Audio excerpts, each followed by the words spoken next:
Hey, everybody. I am reviewing the theaters, movie trailers in general, and the poor state of studio marketing today. It's driving me crazy. As much as I hate YouTube rants, here we go because it's all making me insane. Look, I know we had a pandemic, but it was only 2 years long.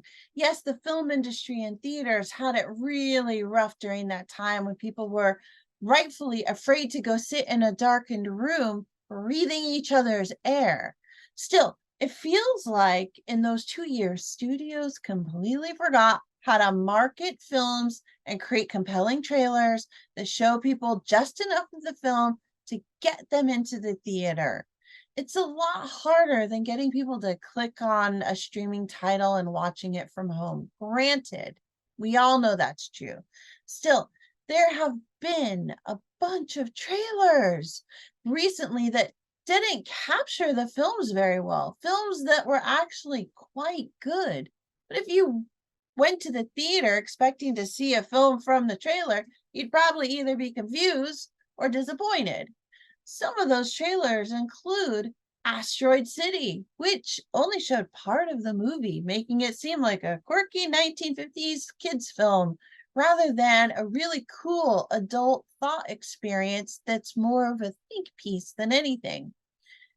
Hypnotic, which was great, but it looked like it was a straight up cop movie about an officer whose daughter gets abducted rather than a science fiction film about people who can bend reality.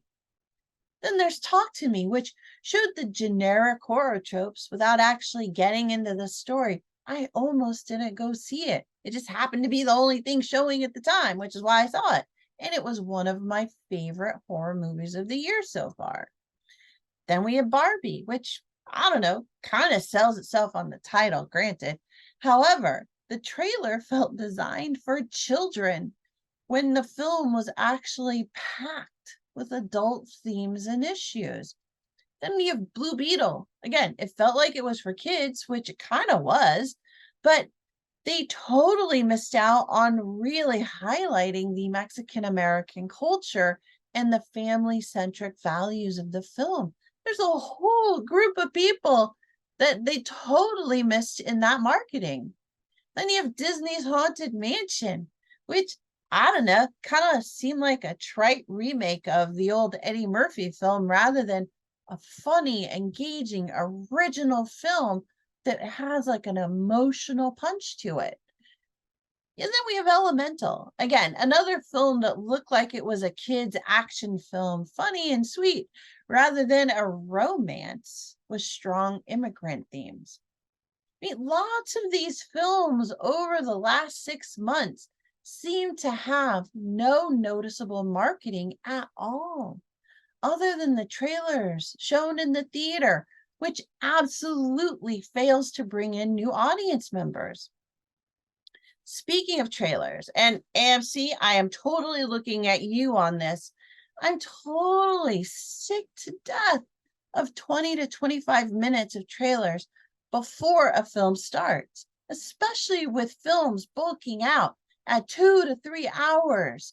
I mean, you really have to think about the fact like, do you really want that ginormous drink when you go into a theater? Because there is a good chance that you're going to have to get up halfway through the film and run to the bathroom. And in these big movieplexes, that can be a long way away. Believe me, I have had this issue of having to get up in the middle of the movie, and it's just not fun. I hate missing out on part of the movie. But you got to do what you got to do, right? And I know theaters create a captive audience for studios full of people who are comfortable going to the theater, but throwing 6 to 8 or more trailers at them in a row is just too much, especially when you add in your own trailer with Nicole Kidman talking about how great movies are. And I like Nicole Kidman and I love movies. There's nothing wrong with that, but it just adds up. And then you add in the Dolby Cinema Theater. If you're in that theater, you get an extra little trailer that talks about all the things Dolby's doing with their technology to make that theater so much better. And honestly, I really kind of love those theaters, and I don't mind that trailer as much because it's kind of fun to watch. But anyway, it all just adds up. All these little clips put together, it's just too much. It turns a 3-hour movie into a 3.5-hour movie. And, you know, you're killing us. You're just killing us. Plus, people end up coming into the theater 15, 20 minutes late because they know the posted time isn't the real start time. And with the trailers going longer and longer and longer, these people are just strolling in later and later and later. It's just crazy. You could probably get in a whole nother film in the day if you just condense it a little bit. In studios, you really have to expand your marketing to bring in new theater goers.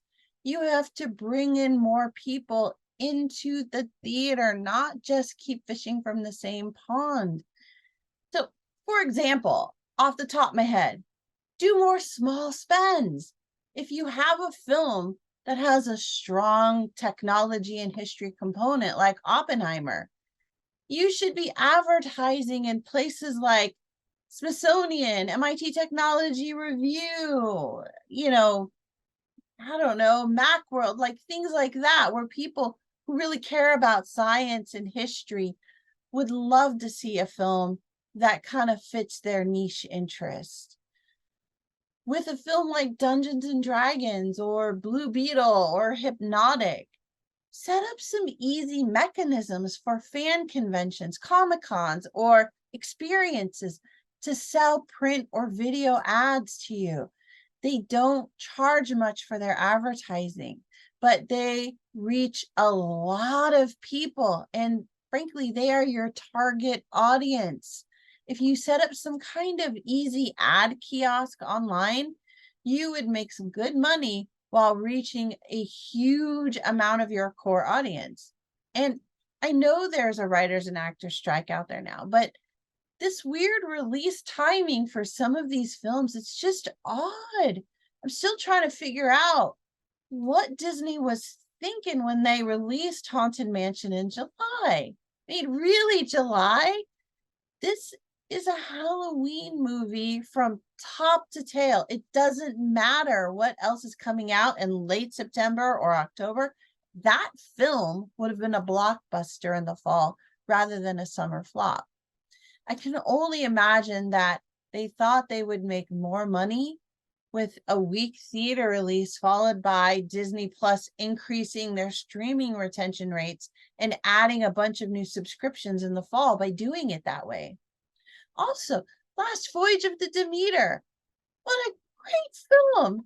I mean, it's got some slow bits here and there, but overall, it's really good. And it is like solid Dracula fodder for people who love Dracula films.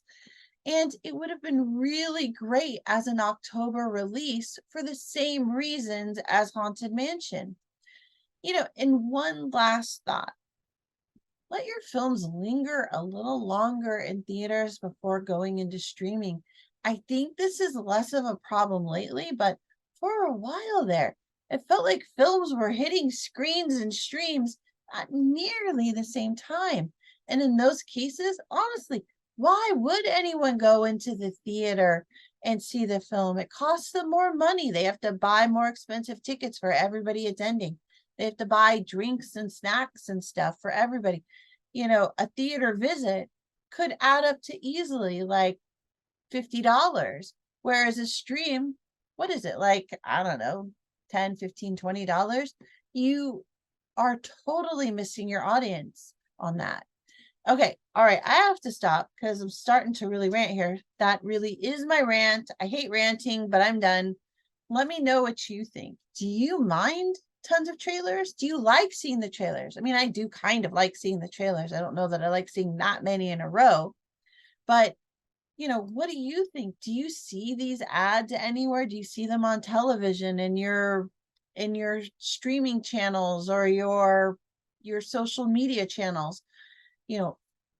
Have movies come and gone before you ever get a chance to know that they exist. Let me know what you think. I really am curious about this. Drop a comment and share your thoughts and experiences. I would love to talk to you about this. Thanks so much, everyone. That's all I have for now. No more rants for me. All right. See you all again soon. Bye.